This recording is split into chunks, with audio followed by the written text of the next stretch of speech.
Voilà, en route vers les élections fii ci Baol TV di dalal monsieur Meissa Gningue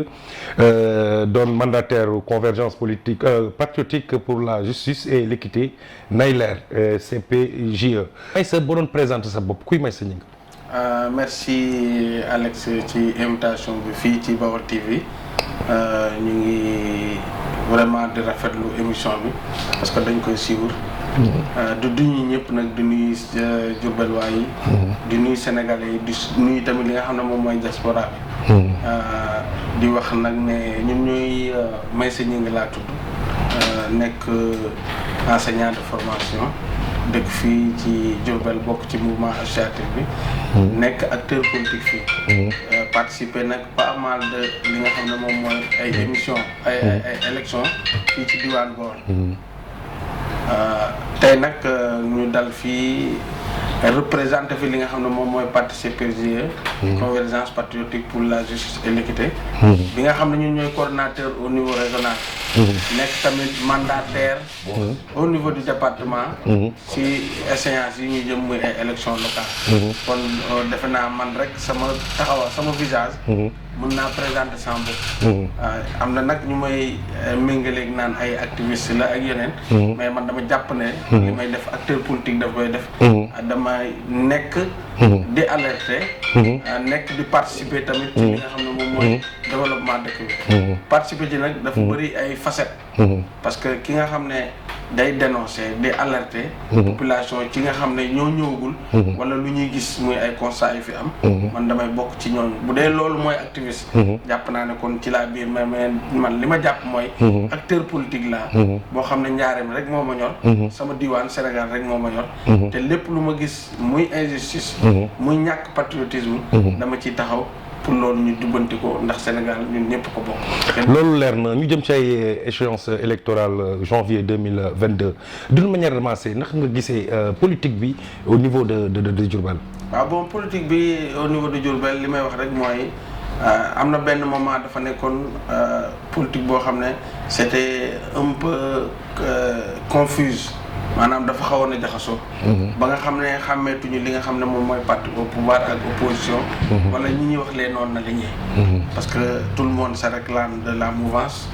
ñeneen ñi se réclame de l'opposition bu fekkee ne am na lu lañ naqari ñeneen nag se réclame ne ñoom dañoo indépendant mais kenn xamul mais man li ma gëm ci politique mooy amul ku indépendant ci politique soit da ngay far war a faroo soit nga faroon wala faratoo ndax te loolu day am ci politique mën nga ànd ak nit ci benn échéance la nga ci doon séntu amatoo ko ci moom te yow li la ñor mooy askan bi nga dem ber sa bopp wala nga delluwaat ca la nga nekkoon nekkal fi askan bi man ci loolu laa ne kon li may wax ci politique gu Diourbel bëri na nag ñu ne ay politiciens lañ Diourbel te duñ politique lim ndax dama koy faral di wax un leadership ne se décrète pas da nga koy forger ba nit ñi xam ne kii leader la moo ko def boppam nekkul ci joxe nekkul ci wax lu bon mais dafa nekk ci jëfin yu baax ak kàddu boole ci nag am fit mun a jàkkaarloog askan wi ba pare di waxante dëgg ci le tout nag dans le respect man loolu laa jàpp ne moo fi am booy wax situation politique Diourbel nag li fi am li ci bëri ay yëngatu yu fi am di jëm ci ay xiiroo ngaayo ci côté opposition gisuñu ko ci lu bari ndax ñoom ñi ngi ne teg liggéey ci li ñuy liggéey ak NMA fi ñu koy gis fu bari mooy ñi ci mouvance bi te li ko waral nag ñoom ñooy nguuru xam nga nguur moom dafa ànd ak lépp dafa ànd ak xaalis am ndax bànneexu am nga donkaasi gi te buñ ci nekkee ku ci nekk wala ñu nekk ci tuuti wala ñu fàttale rek da nga jóg waxal sa bopp da nga jóg waxal sa bopp Meissa Gningue ñu xool ne lors des dernières élections locales da nga nekkoon candidat à la mairie de Diourbel ren itam élection yi di ñëw nga déclaré wu à la mairie de Diourbel toog ba un certain moment nga dem conseil départemental lu waral loolu. waaw li waral loolu dañuy ñëw rek dañu nekkoon candidat ci élection législative bien avant loolu en 2014 nekkoon tamit candidat ci 2014 ba mais boobu dañoo demoon ak tuli coalition suñu tur nekkoon ni ci liste yi ñu nag MP Faxas ñoo ko bokkoon ak mouvement organisé yi fi ne ñoo nag am ci ay résultats yi amoon honorable amoon ci ay conseils au niveau du département amoon ci ay conseils au niveau de la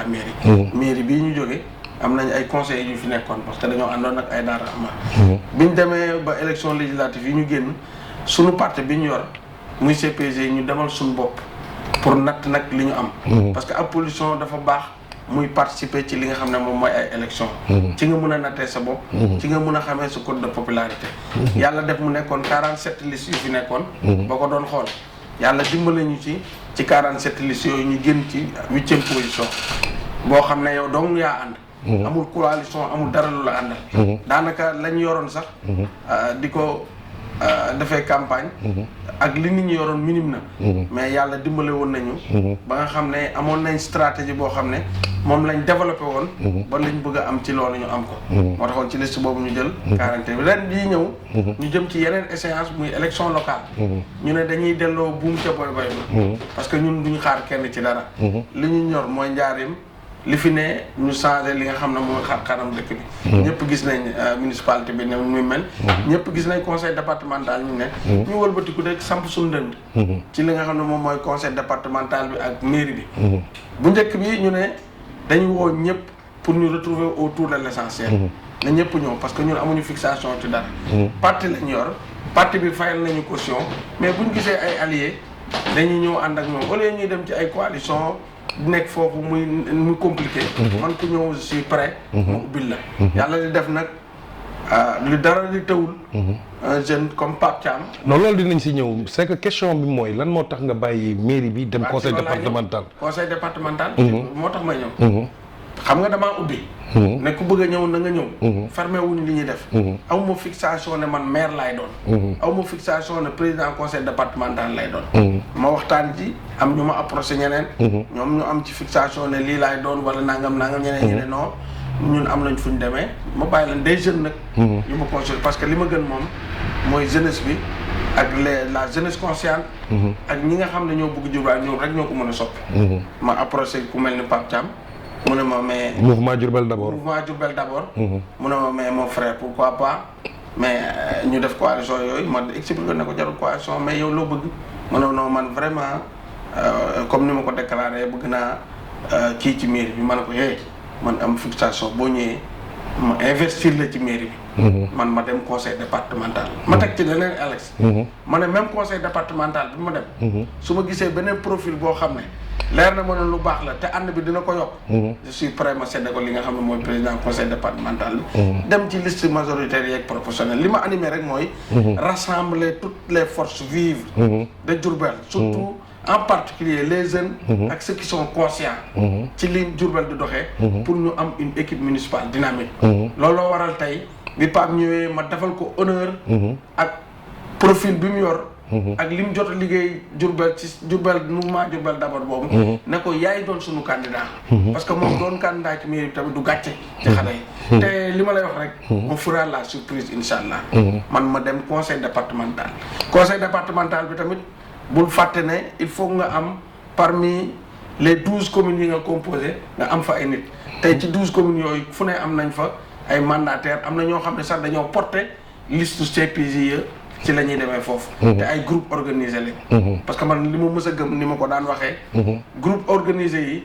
daa toll benn moment boo xam ne ñoo gën a crédible sax li nga xam ne moom mooy parti politique yi même parti politique yi am na ju crédible mais groupe organisé yi surtout ci ay élections locales ñoom ñoo xam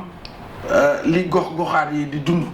kon ñoom ñoo ko gën a mën a expliquer ndax du jour au lendemain ci soxla nit ñi la ñu ne ci li gox-goxaat yi dund la ñu ne kon ñooñu war nañ leen a bàyyi xel pour mun leen teg leen ci mairie te kooku ci ku mel ni Pape Thiam bokk na ci loolu ku mel ni Pape Thiam bokk na ci loolu kon nga choisir ko est-ce qu'en fait yow yaa ak Pape Thiam waxtaan ngeen en profondeur parce que on sait que d'aucuns disent que Pape Thiam roule pour le ministre. man je ne pense pas li may nekk ak yëpp dégg ma ko muy wax Amadou Ba non man ak Pape Thiam dañoo waxtaan lu bari te defe naa ci fan yi di ñëw dinañ gis ñu def point de presse fisal waxtaan boobu ñu di def point de presse combiné point de presse boo xam ne ñun ñaar ñoo koy bokk man ak Pape Thiam ci lu leer lañ tegu ñii wax naan liñ ko fiy jiiñ dafa bari ay dañoo pouvoir bay nekk ci ginnaawam parce que am na ñu fi xew temps yi muy seen redressement liggéeyam la ne di ko def di ko jaaral normal loolu liggéeyam la c'est sa vie privée man gisuma Pape Thiam ni ma ko déggee ak nu mu waxee Macky Sall nekk ci ginnaawam et loolu sax day doon loo xam ne lu doy waar la Pape Thiam ngi dëkk fii ci Diourbel profil yi bokk na quoi qu'on dise c'est un inspecteur des impôts te dugg ENA génn fa nekk inspecteur des impôts yombut ñu lee nekkul ay Amadou Ba. mais li ñu lée mooy Diourbel. te man gisuma jikko jooju ma ku nekk ci ginnaaw noonu. nit ñi dañoo wax rek parce que boo ñëwee nekk jeune yor peu de moyens. di investir na ngay nangoo ñàkk ak xiif di jël yëpp di ko joxe dañ lay jiiñal ne. bu yàggee sax buñ tëbee ci Amadou Ba danañ jiiñ ne ko franc-maçon la wala leneen la. fii amul lu ñu fi déggul Aliou. yow Alex. man li may wax rek Diourbel. saaga yeeg wax jeeg lu ne dégg naa ko fi. di xanaa ëmb di wasinagul laa fi dégg. ndax xam naa dañ ne jigéen góor moom du wasin loolu de laa fi dégg. bu mais dañ la ko tuddee. mais qu'on reste constat. fi ñu nekkoon ñu nga fa jógewuñu fa ba léegi te génn gis ñu jóge ci li ñu ne ku ñu ci fekk si ñu ànd ak yow luñ ci am jël. te li may jàpp man ak Pape Thiam ak sama moromu jeunes yi ci ne. comme Diomaye nekk ci yeneen parti nous sommes l'avenir de cette ville là. mais Meissa Gningue une question l'opposition est très timide à Diourbel. lu waral loolu l'opposition est très timide mais l'opposition est très stratégique. comment xam nga gis nga li may wax rek. tonneau vide yi ñooy def beaucoup de bruit. ñi ñàkk stratégie ñooy def beaucoup de bruit. waaw parce que opposition bi indiwu fi Wally Seck opposition bi. créé fu ay tantamar yoo xam ne dañuy dajale ay nit du jour au lendemain di fësal ne seen président ñun am na ay nit ci nekk ci ginnaaw. mais lii wane nit ne am nga ko mooy nga dem ci ay structure suffrage moo koy wane. man fii amuma fii alter ego muy Dame Diop di Moustapha Gueye di keneen. man dama demal sama bopp gëm sama bopp demal sama bopp élection. am ay voix. amul kenn ci ñoom koo xam ne am nga dem nga élection sa bopp benn yoon sa dund. ci sa carrière politique foofu lañ koy évaluer. élection législative yi ñu génn 47 listes la woon Meissa mi wax candidat ñaata la ci amoon. est-ce que Moustapha Gueye candidat la woon. est-ce que Dame Diop candidat la woon. est-ce que keneen ak keneen candidat la Malick Fall candidat la woon moo laminé woon ñoom Meissa kooku war nañ ne mun nañ wax ne am na ay nit. mais ku mës a def élection. Alex topp sa ginnaaw moo topp sa ginnaaw. parce que la nga yor day ruus ay ñaari junne juróom junne ay postes yu ñu lay jox. mais kooku dañ lay tàccu rek la nga yor moo tax. mais boo demee élection ba natt sa bopp. ci ngay door a xam ndax am nga nit wala amul nit du ma seen alter ego. justement Meissa Gningue ñi ngi waajal li nga xamante ne moom moo di élections locales yi alors gis nañ ne benn coalition Benno Bokk Yaakaar tabb nañ Dame Diop ci mairie bi li ñuy laam-laamee mooy conseil départemental bi est-ce que amul ay frustration parce que boo xoolee ci gannaaw ku si nekk mi ngi doon xëccoo xalaatoo vote sanction au niveau du Benno. non man de bu amee vote sanction moo ma gënal. xam nga ànduma ak ñoom. bu amee vote sanction kay yàlla na am vote sanction. ndax ñun ñu bénéficier wu ci vote sanction boobu. mais seen ànd bi. may wax rek ab armée mexicaine la quoi. armée mexicaine moom tout le monde va devenir chef. tey kii la ñuy wax mooy chef bi. suba kii mooy nekk mais Benno Bokk Yaakaar tamit dafa am yu nekk ci biir yoo xam ne. ay mbuut yu nekk ci biir yoo xam ne ñooy yàq li nga xam ne. mooy li nekk ci saako bi. tey da nga leen di gis kër diw. suba nga gis leen kër diw. bu kooku welee ñu gis nga gis leen ñu buubaat seen bagage dem kër diw. du ma tudd ma may xam na. fii li fa am ñun ñëpp xam nañ. loolu xëy na moo leen jaxase seen biir. ku ci nekk nga àndal da ngay bëgg a positionné wu wax sa bopp ne man Diourbel bii man maa ko moomal sa bopp. nit ñi war nañu xoolaat seen bopp. Meissa da nga koy gis tey mu nekk kër Moustapha Gueye. Moustapha Gueye DG la mu am fa lépp ngoram du ko def ba lépp jeex. suba ñu ne Birima Mangara ministre la mu dajale ay bagages am dem ci Birima. waaw loolu bëggoon naa sax ñu ñëw si ñu ne Bama rek ñu ne Dame Diop ministre mu dajale ay bagages am dem ci Dame Diop mais ana conviction. ana la nga àndee woon ak Moustapha Gueye. ana la nga àndee woon ak Birima. ana la nga àndee woon ak ki nga xam ne moom mooy Dame Diop. ça veut dire que ñooñu dañ leen a war a identifier. xam ne ñii baaxuñu ci politique bi. ñooñu dama leen tuddee des apprentis politiques ba pare ay entrepreneurs politiques lañ. dañuy entreprendre seen bopp rek. li leen ñor mais ce ne sont pas des politiciens ils sont pas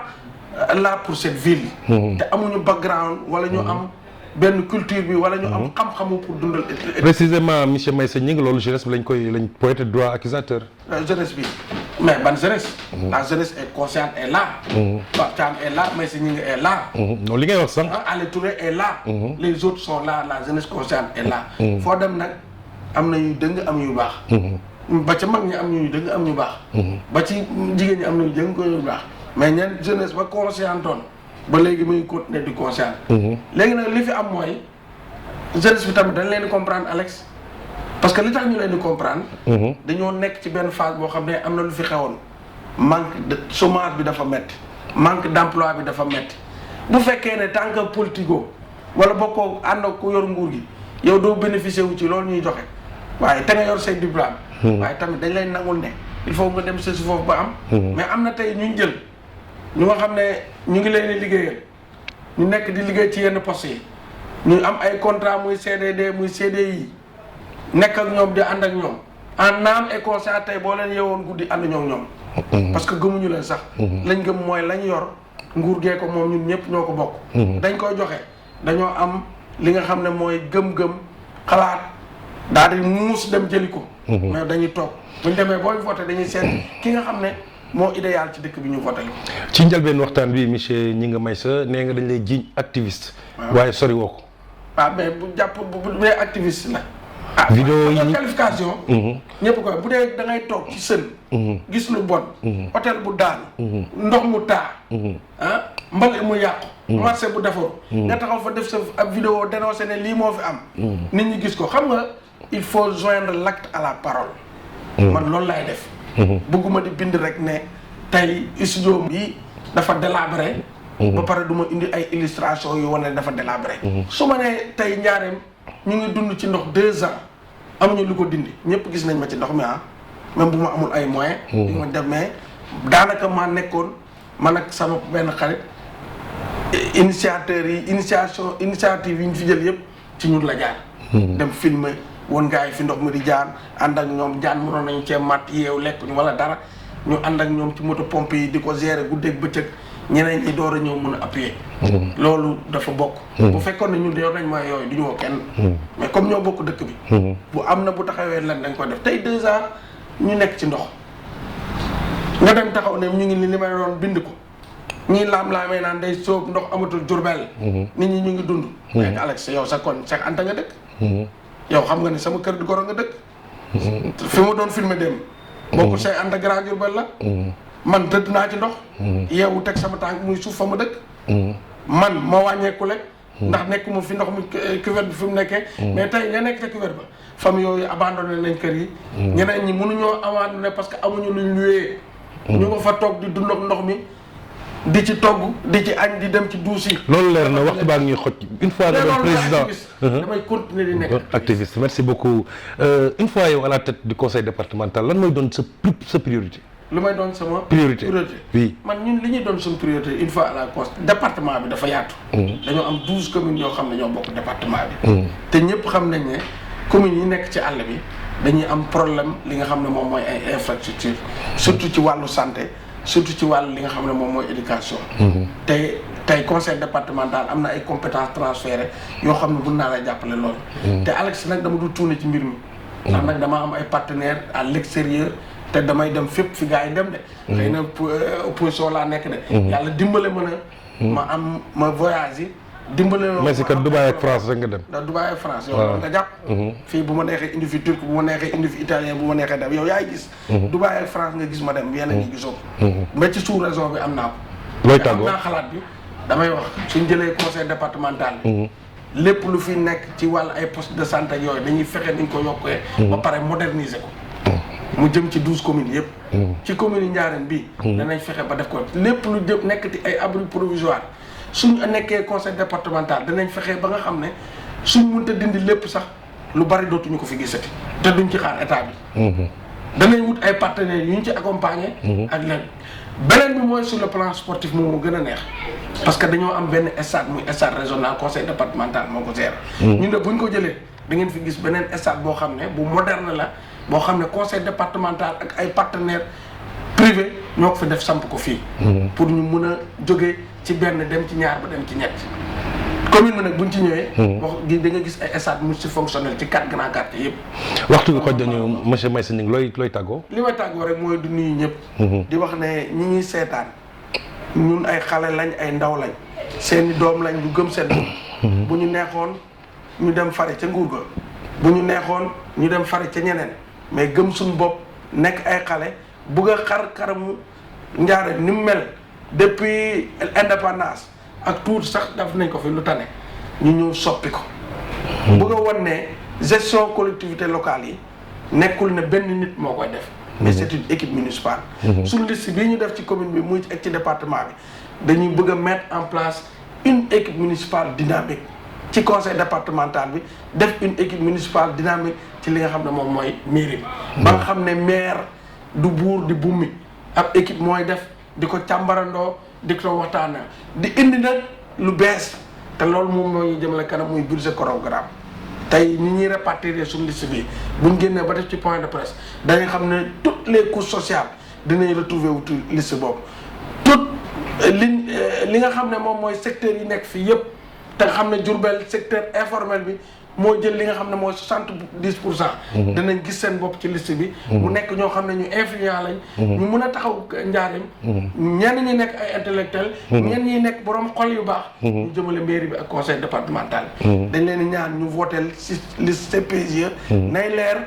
pour Pape Thiam ci mairie bi Meissa ñu ngi ci conseil départemental loolu lañ ñu bëgg te danañ ci dem ba jeex nag.